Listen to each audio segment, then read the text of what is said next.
اللہ تبارک و تعالی نے بعض چیزوں کو، بعض دنوں کو، بعض وقتوں کو، بعض مہینوں کو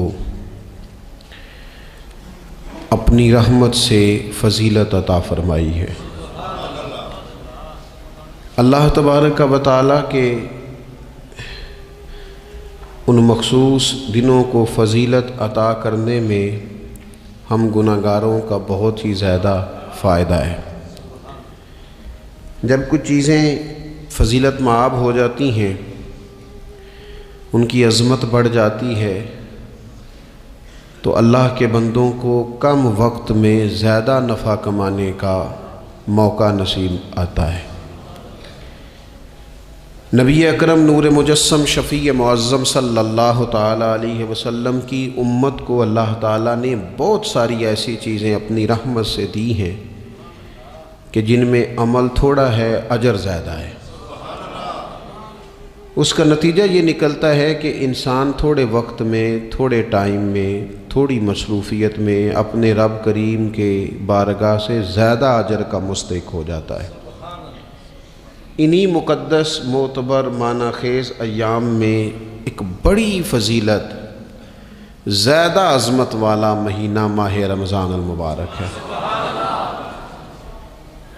قرآن مجید نے صراحت کے ساتھ اس ماہ مقدس کا نام لیا ہے۔ کیا معنی ہے؟ کہ یہ وہ مقدس مہینہ ہے جس کا میرے رب کریم نے نام لیا ہے، اللہ نے نام لیا ہے۔ شہر رمضان الذی انزل فیہ القرآن، فرمایا رمضان کا وہ مقدس مہینہ ہے جس میں اللہ نے قرآن نازل فرمایا ہے۔ اس ماہ نور، ماہ سرور کا نام نامی اللہ تعالیٰ نے قرآن مجید کے اندر ذکر فرمایا۔ حضرت سلمان فارسی رضی اللہ تعالیٰ عنہ ارشاد فرماتے ہیں کہ شعبان المعظم کا آخری دن تھا، اگلے دن رمضان شروع ہونے والا تھا کہ رسول پاک علیہ السلام نے ہمیں رمضان کی فضیلت پر خطبہ ارشاد فرمایا۔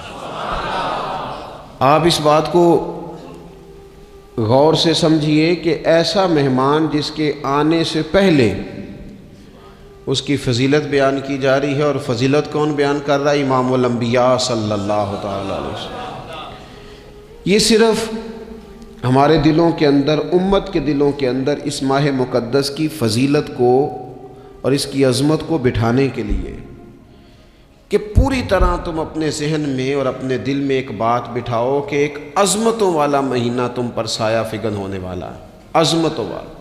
حضور نے ایک دن قبل اس کی فضیلت بیان۔ ہمارے ہاں یہ ہوتا ہے کہ ہم کسی چیز کی اہمیت کو لیتے ہیں لیکن سمجھتے ہیں کہ یہ کوئی روٹین ورک ہے، یعنی نارملی ہر سال رمضان شریف آتا ہے، اپنے وقت کے حساب سے چاند بدلتا ہے اور اپنے وقت پر رمضان شریف آ جاتا ہے۔ ہم سمجھتے ہیں کہ مطلب روٹین کا ایک معاملہ ہے، ایک روٹین کی چیز ہے۔ لیکن اگر آپ اس کو اس نظر سے دیکھیں گے نا کہ اس مہینے کے آنے سے پہلے، یعنی ابھی ایک دن بعد آنا ہے رمضان کو، اور آنے سے پہلے حضرت سلمان فارسی فرماتے ہیں کہ نبی پاک نے ہمیں باقاعدہ بلا کے خطبہ دے کے رمضان کی عظمت ہمارے دلوں میں بٹھا، یعنی فکری طور پر اور ذہنی طور پر امت کو تیار کیا۔ فرمایا تم پر ایک ایسا مہینہ سایہ فگن ہونے والا ہے جو مبارک ہے تمہارے لیے، باعث برکت ہے تمہارے لیے۔ تم اپنے آپ کو ذہنی طور پر تیار کرو کہ ایک ماہ نور تمہارے قریب آ رہا ہے۔ جو رمضان، اسلامی عبادات جتنی بھی ہیں نا، وہ مخصوص پوجا پاٹ نہیں۔ اسلامی عبادات میں سے کوئی عبادت بھی ایسی نہیں جس کا مقصد ہی ہو کہ آپ نے اتنے وقت سے لے کر اتنے وقت تک فلاں عمل کرنا ہے۔ جتنی بھی عبادات ہیں اسلامی، وہ اپنے دامن میں کوئی نتیجہ رکھتی ہیں، کوئی رزلٹ رکھتی ہیں، اس کے ثمرات انسانی زندگی پر مرتب ہوتے ہیں۔ انسان کو تزکیہ نصیب ہوتا ہے، اس کے باطن کو صفائی نصیب ہوتی ہے، اسے خیر کرنے کا موقع ملتا ہے، تربیت کے بہت سارے مواقع اس میں پائے جاتے ہیں، بہت سارے اسرار و رموز کے ساتھ اسلامی عبادات ہیں یہ جو رمضان المبارک ہے نا، یہ جو روزہ ہے، یہ روزہ اپنے دامن کے اندر تربیت رکھتا ہے، تربیت۔ یا ایھا الذین آمنوا کتب علیکم الصیام کما کتب علی الذین من قبلکم لعلکم تتقون۔ اے ایمان والو، تم پر روزے فرض کیے گئے جیسا کہ تم سے پہلے لوگوں پر بھی فرض کیے گئے تھے تاکہ تم تقوی اختیار کرو۔ روزہ تمہیں پرہیزگار بنائے گا، تمہارے اندر سے جو نفسانی چیزیں ہوں گی انہیں نکالے گا، اور اللہ تبارک و تعالیٰ کی طرف تمہارے دل کا رجحان ہوگا، تمہاری روح کا رجحان ہوگا، تمہیں تزکیہ دے گا۔ روزہ انسان کی تربیت کرتا ہے، انسان کو روزہ ذہنی طور پر تیار کرتا ہے کہ اللہ کے حکم کے مطابق کھانا ہے، اللہ کے حکم کے مطابق پینا ہے۔ سب سے بڑا مسئلہ اس دور کا رزق کے حلال کا حصول ہے اور حرام سے اجتناب ہے۔ تو روزہ ہمیں یہ سبق پڑھاتا ہے کہ ہم وہی کھائیں گے اور اسی وقت کھائیں گے جو کھانے کا ہمیں ہمارے رب نے حکم ارشاد فرمایا ہے، اور جس سے اللہ رسول منع کر دیں گے جتنی مرضی چمک دمک اپنے دامن میں رکھے، جتنی مرضی، لیکن ہم وہی لیں گے جو ہمارے لیے جائز ہے۔ آپ غور فرمائیے، روزہ لعلکم تتقون، روزہ تمہیں پرہیزگار کرتا ہے۔ بہت سارے لوگ ایک بات کرتے ہیں کہ عادتیں نہیں بدلی جاتی، یار کوشش کرتا ہوں لیکن میری عادت نہیں تبدیل ہوتی۔ میں آپ کو ایک رائے دینے لگا ہوں، مشورہ دینے لگا ہوں، میں آپ سے یہ عرض کرنے لگا ہوں کہ موقع آیا ہے رمضان شریف کا۔ رمضان میں نا بندہ روٹین میں اپنی عادتیں بدلتا ہے۔ کسی کو سویرے 7 بجے کھانے کی عادت ہے، کسی کو 9 بجے کھانے کی عادت ہے، کوئی صبح ناشتہ نہیں کرتا، دوپہر میں ہی کھاتا ہے۔ لیکن رمضان آیا تو عادت بدل گئی، 7 بجے والا بھی نہیں کھا رہا، 9 بجے والا بھی نہیں کھا رہا، دوپہر والا بھی نہیں کھا رہا، سارے سحری میں کھا رہے ہیں۔ عادت بدل گئی، بالکل طبیعت بدل گئی، روٹین چینج ہو گئی۔ کوئی اٹھ رہا تھا صبح فجر میں، اللہ کی توفیق سے اللہ تعالیٰ معاف فرمائے تو کچھ ایسے بھی تھے جو 9-10 بجے اٹھ رہے تھے، کچھ الحمدللہ فجر پڑھ کے چلو کسی وجہ سے پھر سو گئے، 10-11 بجے اٹھ رہے تھے، روٹین بدلی ہوئی تھی۔ رمضان آیا تو بدل گئی، سارے سحری میں اٹھ رہے ہیں، تہجد کے وقت سب کی آنکھ کھول رہی ہے، بالکل روٹین بدل گئی، حالات بدل گئے، معاملات تبدیل ہو گئے، اوقات تبدیل ہو گئے، دفاتر کے ٹائم تبدیل ہوئے، اسکولوں کے نظام تبدیل ہوئے، مدارس کے اوقات تبدیل ہوئے، ہر چیز کے اندر تبدیلی آئی۔ معنی کیا ہے کہ اللہ نے تمہیں موقع دیا ہے کہ عادتیں بدلی جا سکتی ہیں، اپنے آپ کو تبدیل کیا جا سکتا ہے، لائف سٹائل کو چینج کیا جا سکتا ہے۔ یہ موقع آیا ہے، ایک مہینہ ہے پورا، 2-3 دن 4 دن آپ کی روٹین بگڑ جائے نا سونے کی، یعنی روٹین سے ہٹ کے آپ سونا جاگنا شروع کر دیں تو پھر وہی روٹین بن جاتی ہے، پھر اسی ترتیب سے انسان سارے کام کرتا ہے۔ تو رمضان میں روٹین چینج ہوگی، سارے تہجد میں اور سحری میں اٹھیں گے، تو اللہ کرے نا یہ روٹین قائم رہے۔ رمضان میں تو اٹھتے تھے سحری کرنے کے لیے، تو اللہ کرے روٹین بن جائے اور سارا سال اٹھیں تہجد کی نماز ادا کرنے کے لیے، اللہ کرے روٹین بن جائے، چیزیں تبدیل ہو جائیں۔ وہ لوگ جن کو ڈاکٹر کہہ رہے تھے کہ دوائی بھی کھانی ہے اور پرہیز بھی کرنا ہے، تو وہ کہہ رہے تھے جی دوائی کھانا تو آسان ہے، پرہیز کرنا مشکل ہے، تو بدلنے لگی ہے نا روٹین، آ گیا نا رمضان، پرہیز کا ٹائم شروع ہو گیا۔ لہذا بہترین فائدہ یہ ہوگا کہ رمضان میں پرہیز ہوگی، ڈائٹ پلان بالکل بنایا جا سکتا ہے، اس میں چیزوں کو بالکل مرتب کیا جا سکتا ہے۔ تو رمضان شریف کے آنے سے پہلے ذہنی طور پر اپنی عادات کی تبدیلی کا پروگرام بنائیں، عادتیں بدل جایا کرتی ہیں۔ رسول کریم دنیا میں آئے وَيُزَكِّيكُمْ، حضور تزکیہ کرنے تو آئے ہیں، عادتیں بدلنے تو تشریف لائے ہیں۔ نبی پاک نے صفائی ستھرائی کر دی، ساری ناپاک چیزوں کو نکال دیا۔ تو روٹین دیکھیں کہ رمضان میں تقوی کے حصول کے لیے اپنی عادات کو تبدیل کرنا ہے، اور اس کے لیے ذہنی طور پر اپنے آپ کو تیار کریں۔ وہ جو کہتے ہیں بچے سویرے نہیں اٹھتے، وہ روٹین بنا لیں، یہ موقع آیا ہے، ابھی سے ارادہ کر لیں کہ جناب ہم نے اس ترتیب سے اپنے گھر کو، ماحول کو، بچوں کو اس ترتیب سے ہم نے مرتب کرنا ہے چیزوں کو. یا آپ ارادہ کریں، اللہ تعالیٰ مدد فرمائے گا. رمضان المبارک کی جو خاص فضیلت ہے، اس خاص فضیلت کو رمضان آنے سے پہلے ذہن میں بٹھا لیں اور رمضان المبارک پورے کا پورا اس ذوق سے گزاریں کہ ذہن میں بات موجود ہو، ذہن میں، کہ دراصل رمضان کیا ہے.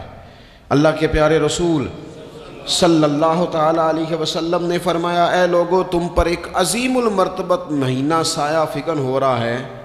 حضور فرماتے ہیں شہر مبارک، فرمایا یہ بڑا برکت والا مہینہ ہے، یہ برکتیں لے کے آیا ہے، یہ رحمتیں لے کے آیا ہے، یہ اپنے ساتھ عنایات لے کے آیا.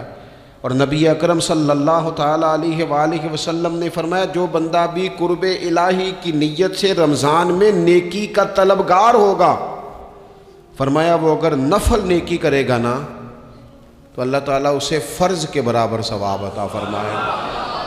اور حضور علیہ الصلوۃ والسلام فرماتے ہیں جو اس مہینے میں ایک فرض ادا کرے گا اللہ 70 فرضوں کے برابر اجر عطا کرے گا.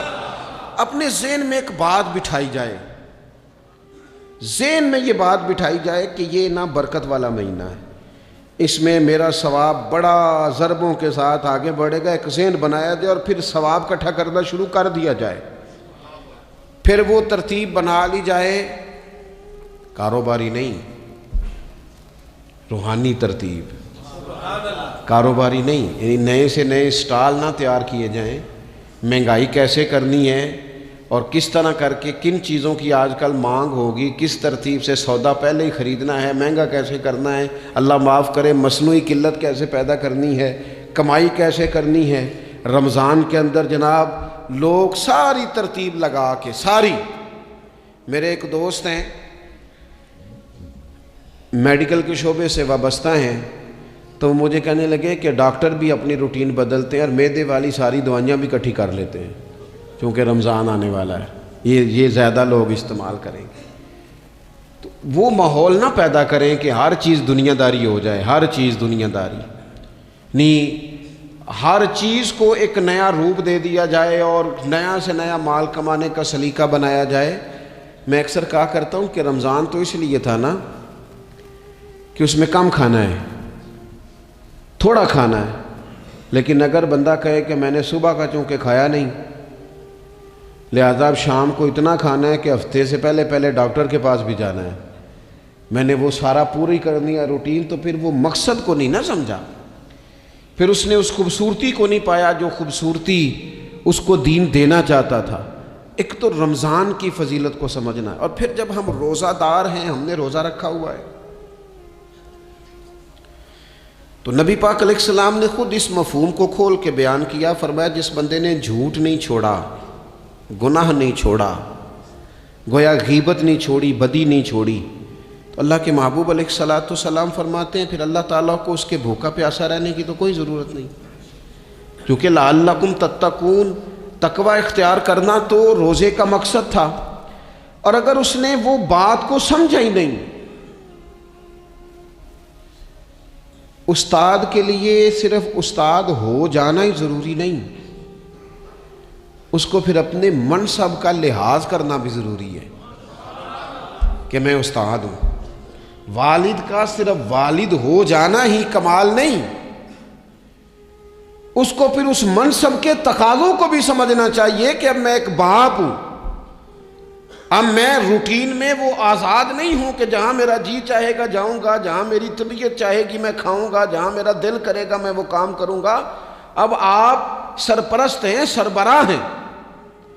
انسان دیکھیں نا، ایک شخص ہے وہ عالم ہے، اب علم پڑھ لینا صرف کمال نہیں، وہ اپنے منصب کو بھی تو سمجھے نا، اس منصب کے وقار کو، اس کے لحاظ کو بھی تو سمجھے نا. ایک آدمی اگر عمر رسیدہ ہے، بڑا ہے، بزرگ ہے، اور وہ چاہتا ہے کہ میری بزرگی کی وجہ سے میرا اکرام کیا جائے، تو اسے اپنے منصب کا بھی لحاظ کرنا پڑے گا. اس کو حضرت سعدی فرمایا کرتے تھے میں نے 18 سال کے بزرگ دیکھے اور میں نے 75 سال کے بچے دیکھے. حضور کیا مطلب؟ فرمانے لگے عمر ہو گئی لیکن اپنے منصب کا خیال نہ کیا، عادات بچوں والی رہی۔ اور فرماتے میں نے ایسے لوگ دیکھے جن کو شروع وقت میں ہی اللہ والوں کی صحبت نصیب آئی، تو وہ جو بزرگی ہے وہ پھر عمر کی وجہ سے نہیں ملی، وہ اللہ نے علم اور عمل کی وجہ سے عطا فرما دی۔ تو اپنے منصب کا لحاظ کرنا کہ میرا یہ منصب ہے۔ اسی طرح جب ہم نے روزہ رکھا ہوا ہوگا نا تو پھر ہم نے اس منصب کا بھی لحاظ کرنا ہے کہ میں روزے دار ہوں۔ پھر خالی بھوکے پیاسا نہیں رہنا۔ رسول پاک صلی اللہ تعالی علیہ وآلہ وسلم نے پتہ ہے روزے دار کی فضیلت کیا بیان فرمائی؟ اللہ کے محبوب صلی اللہ تعالی علیہ وسلم فرماتے ہیں کہ رب فرماتا ہے ابن آدم کا ہر عمل اس کے لیے ہے، روزہ میرے لیے، اور فرمایا میں خود جزا دوں گا روزے کی، میں خود جزا دوں گا روزے کی۔ اور حضور فرماتے ہیں روزہ ڈھال ہے، جو شخص روزہ دار ہو وہ بےہودگی سے، فحش گوئی سے اجتناب کرے۔ اور اللہ کے محبوب صلی اللہ تعالی علیہ وسلم فرماتے ہیں اگر کوئی شخص اسے گالی دے، اگر کوئی شخص اس سے جھگڑا کرنا چاہے تو پتہ کیا جواب دے؟ اسے کہے بھئی میں روزے دار ہوں، میرے منصب کا تقاضا نہیں کہ میں تیرے ساتھ الجھوں۔ اور رسول پاک صلی اللہ علیہ وسلم فرمانے لگے اوہو اتنی بڑی بات۔ حضور فرمانے لگے، یہ صحیح مسلم کے لفظ ہیں، کریم محبوب فرمانے لگے مجھے اس رب کی عزت کی قسم جس کے قبضے میں محمد عربی صلی اللہ علیہ وسلم کی جان ہے، حضور فرماتے ہیں روزہ دار کے منہ کی خوشبو اللہ تعالیٰ کے نزدیک قیامت کے دن مشک کی خوشبو سے بھی زیادہ وقت والی ہوگی۔ اس کے منہ سے جو خوشبو آتی ہے قیامت میں مشک پیچھے رہ جائے گا، اور رب کی بارگاہ میں صرف روزہ دار کے منہ سے۔ اگر تیرے منہ کی خوشبو رب کو اتنی پسند ہے تو تجھے بھی تو اپنے منصب کا خیال ہونا چاہیے کہ میں نے روزہ رکھا ہوا ہے، میں روزہ دار ہوں۔ اور میرے نبی پاک علیہ السلام کے یہ دو لفظ ہیں نا، وہ صوفیاء ہیں نا اللہ کے نیک بندے جو ساری زندگی تڑپتے رہے کہ کبھی اے حقیقت منتظر نظر آنا لباس مجاز میں، کبھی مالک ایک دفعہ کبھی تیرا جلوہ ملے، کبھی اے حقیقت منتظر نظر آنا لباس مجاز میں۔ لاکھوں سجدے تڑپ رہے ہیں میری جبین نیاز میں، اور جو ساری زندگی کہتے رہے کہ ہم تو عمر دراز مانگ کے لائے تھے 4 دن، 2 آرزو میں کٹ گئے، 2 انتظار میں، کہ دیکھو انہیں انعام ملنے لگا ہے۔ جو اس کی راہ کے سوالی تھے، جو اس کے رستے کے مسافر تھے، جو اسے پانا چاہتے تھے، جو اس کی دید کرنا چاہتے تھے، جو اسے ملنا چاہتے تھے، میرے رسول پاک علیہ السلام نے فرمایا روزہ دار کو 2 خوشیاں ملیں گی۔ ایک خوشی اس وقت ملتی ہے جب وہ افطار کرتا ہے، اور فرمایا ایک خوشی اس وقت ملے گی جب وہ اپنے رب سے ملاقات کرے گا، جب وہ اس سے ملے گا تو اس وقت روزہ دار کو خوشی ہوگی۔ میرے دوستو خوشی تو جو ہوگی سو ہوگی، لیکن یہ لفظ بڑے حسین نہیں کہ روزہ دار کی رب سے ملاقات ہوگی، یہی لفظ بڑے باکمال نہیں۔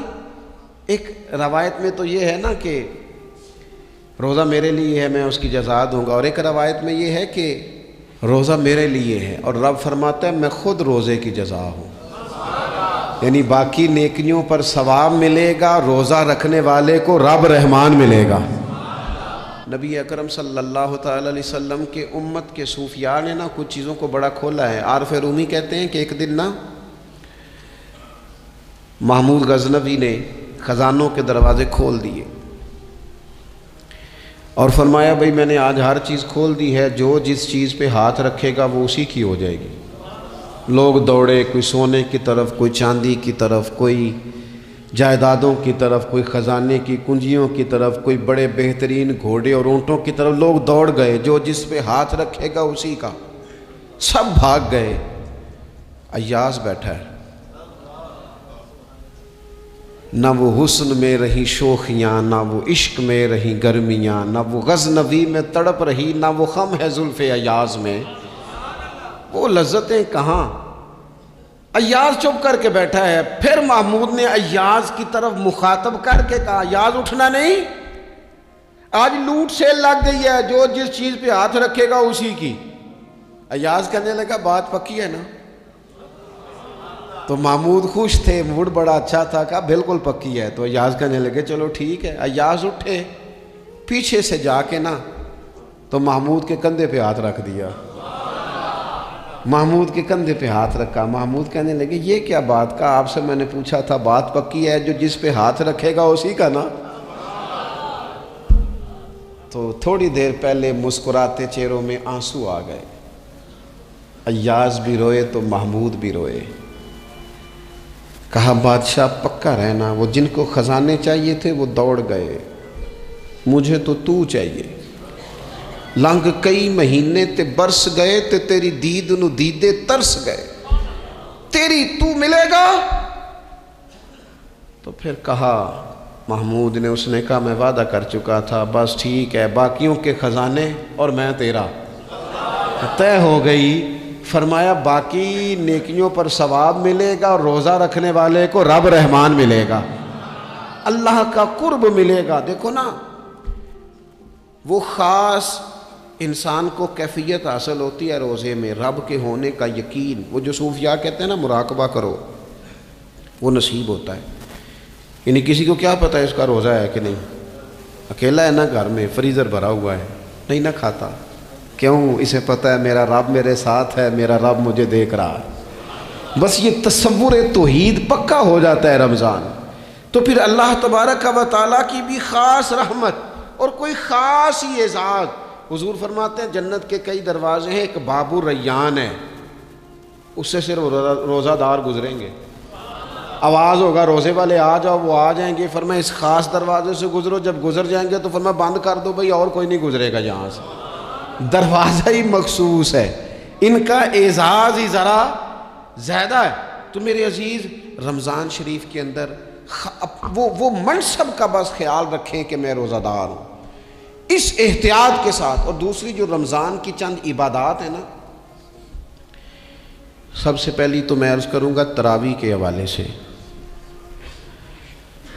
یہ بات یاد رکھ لیں کہ نبی پاک علیہ الصلوۃ والسلام نے فرمایا جس نے ایمان اور احتساب کی نیت کے ساتھ رمضان میں قیام کیا, اللہ اس کے پچھلے سارے گناہوں کو معاف فرما دے گا. اور ایک مقام پر نبی پاک صلی اللہ تعالیٰ علیہ وسلم نے بیان کیا, یہ مشکات میں موجود ہے. حضور فرماتے ہیں رمضان اور قرآن دونوں قیامت کے دن بندے کی شفاعت کریں گے.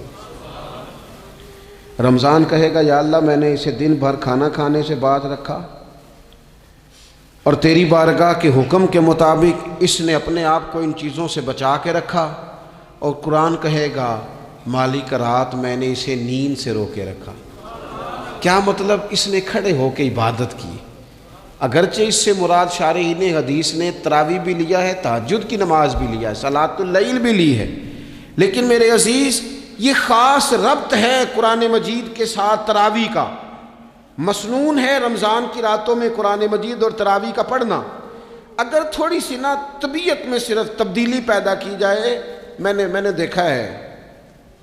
دیکھا ہے کہ جو لوگ کہتے ہیں نا میرا وقت بڑا قیمتی ہے, بڑی ساری جگہوں پہ آپ کو بیٹھنا پڑتا ہے, بیٹھیں آپ 2 گھنٹے بیٹھیں, 3 گھنٹے بیٹھیں.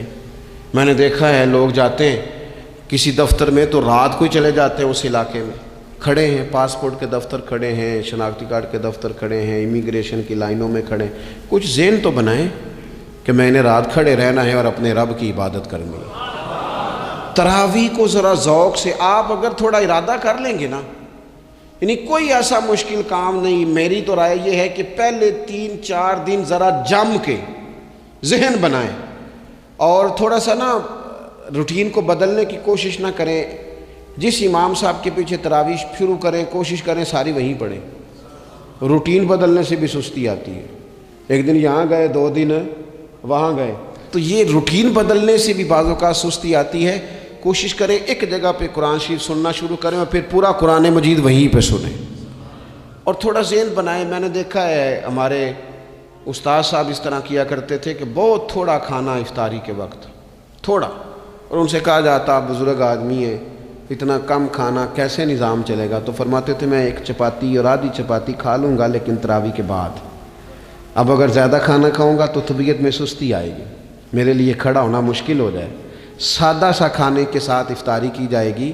اور تراویح کے لیے اپنے آپ کو ذہنی کہاں ٹائم ملتا ہے سارا سال قرآن پڑھنے سننے کا، یہ تو اللہ نے موقع عطا فرمایا ہے۔ تو تھوڑا سا اگر دلچسپی پیدا کی جائے، بڑا بڑا سونا قرآن مجید پڑھا جاتا ہے مساجد میں، بچے بڑی بڑی خوبصورتی سے، تو اللہ کا شکر ہے جگہ جگہ پہ۔ اور مساجد کے علاوہ بھی میں نے دیکھا ہے، ہم سے لوگ مطالبہ کرتے ہیں کہ ہماری فیکٹری میں رات کو بھی کام ہوتا ہے، اتنے سارے ورکر ہیں تو بچہ کوئی مل جائے قرآن شریف سنائے، فلانی جگہ بھی اتنے لوگ ہیں تو اگر موقع مل جائے، تو اگر تھوڑا ذہن بنایا جائے، شوق پیدا کیا جائے تو اللہ تعالیٰ فضل فرماتا ہے، انسان کو طاقت ملتی ہے کھڑے رہنے کی۔ ایک تو تراویح، روزہ، تراویح، اور تیسری بات ہے سحر اور افطار۔ یہ جو سحری اور افطار، یہودی جو تھے نا وہ سحری نہیں کرتے تھے، سحری کا نام و نشان نہیں تھا، روزہ رکھتے سحری نہیں کرتے۔ تو نبی پاک صلی اللہ تعالیٰ علیہ وسلم نے فرمایا ہمارے اور یہودیوں کے درمیان فرق ہی سحری کا ہے۔ اور نبی پاک صلی اللہ تعالیٰ علیہ وآلہ وسلم نے فرمایا سحری کھایا کرو، سحری کھانے میں برکت ہے۔ اور اگلی بات سننی آپ نے تو خوش ہو جانا ہے، سحری کو معمولی نہ سمجھے، سحری کرنا عبادت ہے۔ ہاں آپ مت سمجھیں کہ میں روٹی کھا رہا ہوں، یہ تو میرے سامنے دہی رکھا ہوا ہے، یہ تو سالن رکھا ہوا ہے، یہ تو اچار رکھا ہے، تو چپاتیاں رکھی ہیں۔ سحری کھانا عبادت ہے۔ آپ صبح اٹھے، آپ کی تو روٹین ہی اور تھی، تو 7 بجے کھاتے تھے، 9 بجے کھاتے تھے۔ یہ جو آپ صبح کھا رہے ہیں اٹھ کے سحری میں، اپنی مرضی سے تھوڑی کھا رہے ہیں، یہ تو کسی کے کہنے سے کھا رہے ہیں، یہ تو کسی کے بٹھائے بیٹھے ہیں۔ یہ جو سحری کا لنگر ہے یہ رب رسول کی رحمت کے ساتھ عطا ہوتا ہے، یہ کرم ہے، یہ اللہ رسول کے بٹھائے بیٹھے۔ کیا میرے رسول پاک صلی اللہ تعالیٰ علیہ وآلہ وسلم نے بات کھولی ہے، ترغیب و ترہیب میں حدیث ہے، اللہ کرے یہ کبھی چسکا لگ جائے، یہ والا مزہ آ جائے، تو پھر تو گھر میں دسترخوان نہیں بچھا ہوا ہوگا، پھر تو رنگ ہی کوئی اور ہوگا۔ حضور فرماتے ہیں اللہ تعالیٰ اور اس کے فرشتے سحری کھانے والوں پر رحمتوں کا نزول فرماتے ہیں۔ کھائی روٹی جا رہی ہے، پکا ہوا کھانا ہے، لیکن حضور فرماتے ہیں رب بھی رحمتیں فرما رہا ہے اور اللہ کے حکم سے فرشتے بھی رحمتوں کا نزول کر رہے ہیں سحری کھانے والوں پر۔ تو خوب توجہ سے، ذوق سے، شوق سے۔ اور پھر جو افطار کا معاملہ ہے، حضور فرماتے ہیں جب روزہ کھولنے والا روزہ کھولتا ہے تو جو دعا مانگتا ہے رب قبول فرما لیتا ہے۔ یعنی افطار کا وقت ایسا ٹائم ہے جو دعاؤں کی قبولیت کا وقت ہے۔ افطار کرنا بھی ہے، کرانا بھی ہے۔ مہنگائی ذرا عروج پہ چلی گئی ہے، میں بار بار کہتا ہوں، مجھ سے نا لوگ دعا کے لیے مجھے کہتے کہتے اپنے کئی دکھ بتا دیتے ہیں۔ تھوڑا سا نا افطاریاں مہربانی فرمائیے گا سیاسی نہ کیجیے گا۔ وہ جن سے مال لیتے ہیں، وہ جن کو مال دیتے ہیں، وہ جن سے ووٹ لینے ہیں، وہ جنہوں نے ووٹ لینے ہیں، اس بنیاد پر سحر افطار کے بندوبست نہ کریں رضا الہی کے لیے۔ میرے محبوب فرماتے ہیں جس نے رب کی رضا کے لیے کسی کو افطار کرایا، جتنا ثواب اللہ روزہ رکھنے والے کو دے گا اتنا افطار کرانے والے کو بھی عطا کرے۔ اور ایک حدیث تو آپ پڑھیں گے تو جھوم جائیں گے، سنیں گے تو خوش ہو جائیں گے، المعجم الکبیر میں موجود ہے۔ نبی پاک علیہ السلام فرماتے ہیں جس نے حلال کھانے اور حلال پانی سے کسی کا روزہ افطار کرایا نا، ذرا دیکھنا غریبوں کے گھروں کو جھانکنا، ذرا اپنے عزیزوں میں ایک نظر دوڑا لینا، ذرا رمضان کی نیت کر کے رمضان سے پہلے ہی غرباء تک راشن پہنچا دینا، ان کی فکر دور ہو جائے، وہ پہلی شام ہی اپنے بچوں کے ساتھ آسودہ حال ہو کے بیٹھیں۔ دیکھ لینا یہ نہ ہو کہ ایک بھائی کھول کے کھا رہا ہو اور دوسرے کے بچے منتظر ہوں کہ آج سحر افطار میں کیا کرنا ہے۔ اپنے گلی محلے میں دیکھ لینا، ہم اس رسول کے ماننے والے ہیں جنہوں نے فرمایا میں اسے مومن ہی نہیں جانتا جو پیٹ بھر کے کھائے اور اس کا ہمسایہ بھوکا رہ جائے۔ تھوڑا سا اپنے ارد گرد نظر ڈال لینا۔ المعجم الکبیر میں حدیث موجود ہے، اللہ کے پیارے رسول صلی اللہ تعالیٰ علیہ وسلم نے فرمایا جس نے حلال پانی سے، حلال روٹی سے کسی کا روزہ افطار کرایا تو فرمایا فرشتے اس بندے کے لیے رمضان کے دنوں میں، رمضان کی گھڑیوں میں دعا کرتے ہیں، اور جناب جبریل امین اس کے لیے شب قدر کی رات دعا کرتے ہیں۔ حضرت جبریل شب قدر میں دعا کریں گے، خاص رات، یا اللہ اس بندے پر فضل فرما، اس نے تو غریب آدمی کو افطار کرا۔ یہ ایک عبادت ہے، اس عبادت کا خیال کریں۔ پھر اعتکاف آئے گا، رمضان کے آخری 10 دنوں کا اعتکاف۔ اسلام میں رحمانیت نہیں ہے، لیکن کبھی کبھی سب سے کٹ کے اپنے رب کے ساتھ جڑ جانا، کچھ رات کی عبادتیں، کچھ تنہائی کے اذکار، کچھ درود و سلام کا ذوق، یہ ان ساری خوبصورتیوں میں سے ایک خوبصورتی اعتکاف بھی ہے۔ اللہ کے پیارے رسول علیہ الصلاۃ والسلام ہمیشہ اعتکاف کرتے، اور حضرت عطا بن رباح رضی اللہ تعالیٰ عنہ کیسی خوبصورت بات ارشاد فرماتے ہیں، معتکف تو اس آدمی کی طرح ہے جیسے کسی بندے کو کسی کے ساتھ کوئی کام پڑ جائے نا تو وہ جا کے اس کے دروازے پر بیٹھ جاتا ہے کہ جب تک میرا کام ہوگا نہیں میں جاؤں گا نہیں۔ فرماتے ہیں یہ اعتکاف والا بھی آ کے رب کریم کے گھر بیٹھ گیا ہے کہ جب تک تو معاف نہیں کرے گا میں جاؤں گا نہیں، جب تک تو بخشش نہیں کرے گا میں اس دروازے سے ہٹوں گا نہیں۔ حضرت ابن عباس رضی اللہ تعالیٰ عنہ نبی پاک علیہ السلام کے روضہ انور کی طرف اشارہ کر کے کہا کرتے تھے زیادہ دیر نہیں ہوئی، اشارہ کر کے کہتے تھے زیادہ دیر نہیں ہوئی، اس روضہ مبارک میں آرام فرما۔ رسول رحمت علیہ السلام سے میں نے اپنے کانوں سے سنا ہے، اور جب یہ بات ارشاد فرماتے تھے تو روتے بھی تھے۔ فرماتے ہیں میں نے خود نبی پاک علیہ السلام سے سنا ہے کہ جو شخص اللہ تعالیٰ کی رضا کے لیے ایک دن کا بھی اعتکاف کرے گا نا، اللہ تبارک و تعالیٰ اس کے اور جہنم کے درمیان 3 خندقوں کی آڑ بنا دے گا، اور فرمایا ان کی مسافت زمین و آسمان سے بھی زیادہ ہوگی۔ یہ 3 خندقیں اتنی بڑی جن کی چوڑائی زمین آسمان سے بھی زیادہ ہوگی، ایک دن اعتکاف کر لے تو اللہ اس بندے کو دوزخ سے اتنا دور فرما دے گا۔ بہت سارے لوگ ہیں جن کو بڑا ٹائم ملتا ہے چھٹیاں گزارنے کے لیے، کبھی کسی سیاحتی مقام پر، کبھی کسی سیاحتی مقام پر، خرچہ بھی مل جاتا ہے، کام بھی ہو جاتا ہے، سارے سلسلے بن جاتے ہیں، بڑی بڑی جگہوں پہ لوگ جا کے ٹائم گزارتے ہیں۔ تو ایسا نہ ہو کہ 10 دن اللہ کے گھر میں بھی گزارے جائیں۔ علماء نے لکھا ہے کہ کوشش تو کریں ہر سال اعتکاف ہو، نہ ہو سکے تو چلو چند سالوں کے بعد ہو جائے، اور فرماتے ہیں کہ زندگی میں ایک دفعہ تو اس سنت کو ضرور ادا کرنا چاہیے۔ کوئی بندہ ایسا نہ ہو جو محروم رہ جائے، زندگی میں ایک بار صحیح پر اعتکاف کے ساتھ اپنے آپ کو وابستہ ضرور کرے۔ رمضان المبارک کے اندر آخری عشرہ شب قدر کی تلاش کا عشرہ ہے۔ اللہ کے پیارے رسول صلی اللہ تعالیٰ علیہ وسلم ان 10 دنوں میں خود بھی عبادت کرتے تھے اور گھر والوں کو بھی جگایا کرتے تھے، اور اپنے اہل خانہ کو تاکید فرماتے تھے کہ اٹھو اٹھو، آگے بڑھو، یہ آرام کرنے کے دن نہیں ہیں۔ ہمارے ہاں یہ ہوتا ہے کہ وہ جو آخری 10 دن زیادہ عبادت کے تھے، شب قدر کی تلاش کے تھے، وہ آخری 10 دن سارے بازار میں گزر جاتے ہیں، کپڑے سلوائے جا رہے ہیں، کپڑے خریدے جا رہے ہیں، جوتے خریدے جا رہے ہیں، واپس کیے جا رہے ہیں، دوبارہ لیے جا رہے ہیں، سفر ہو رہا ہے، آنا جانا ہو رہا ہے، عیدیاں بٹ رہی ہیں۔ تو یہ سارے کام جو آخری عشرے میں کرنے ہیں، جو زیادہ عبادت کے دن تھے، وہ سارے کام تو رمضان سے بھی پہلے کر لینے چاہیے۔ کپڑے رمضان سے پہلے خریدے جائیں، پہلے سلوا لیے جائیں، جوتے پہلے لے لیے جائیں، ضرورت کے کام پہلے کر لیے جائیں، جہاں آپ کو جو بانٹنا ہے وہ رمضان سے پہلے کریں۔ وہ مفت کی اپنے دل کو مطمئن کرنا کہ اب میرے پاس یہ بڑے میں خیر کا کام کرنے نکلا ہوا ہوں، میں عیدی بانٹنے جا رہا ہوں، یہ پہلے بانٹنے تھے۔ یہ عجیب بات ہے کہ جو زیادہ وقت مسجد میں گزارنے کا ٹائم تھا وہ سارا ہم نے ضائع کر دیا، وہ ادھر ادھر بازاروں کی نظر ہو گیا، میل ملاپ کی نظر ہو گیا۔ تو اگر چیزوں کو مرتب کیا جائے، میں تو دوستوں سے کہا کرتا ہوں زکوٰۃ کا حساب، صدقات کا حساب، صدقات فطر کا حساب، جتنے بھی روٹین کے کام ہیں اس کو کوشش کریں رمضان شریف سے پہلے آپ ترتیب دیں، آپ ان چیزوں کو پہلے سے مرتب کریں تاکہ وہ بہترین ہو جائیں۔ ہم تو اس دین کے ماننے والے ہیں جہاں نیت کرو تو اجر شروع ہو جاتا ہے۔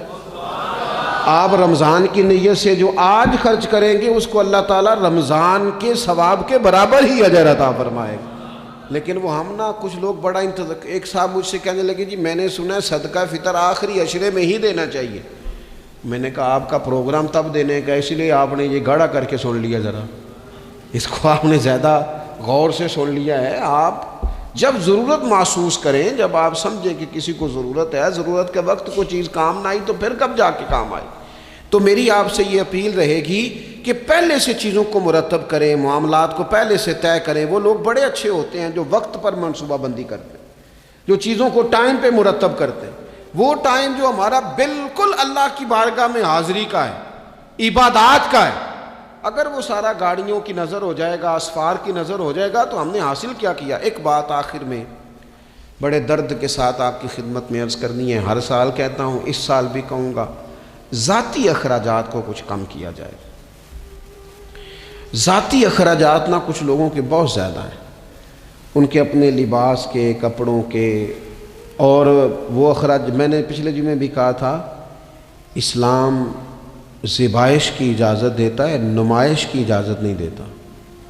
نمائش والے کام اگر تھوڑے چھوڑ دیے جائیں کچھ بھی نہیں ہوتا. میں تو شاید اگر میں سینکڑوں کہہ دوں تو غلط نہیں ہوگا, لیکن بیسیوں تو لوگ ایسے ضرور ہوں گے کہ جو عید ساری سو کے گزارتے ہیں, سارا دن سوئے رہتے ہیں. پتہ نہیں وہ اتنے مہنگے مہنگے کپڑے کس لیے خریدتے ہیں.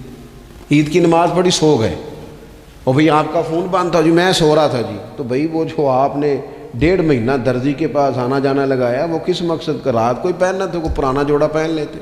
ایسی مصیبت کیا بنی ہوئی تھی؟ اتنے مہنگے کپڑے خریدے, اتنا مہنگا جوتا لیا, اور دن سارا سو کے گزار دیا. ذاتی اخراجات کم کریں.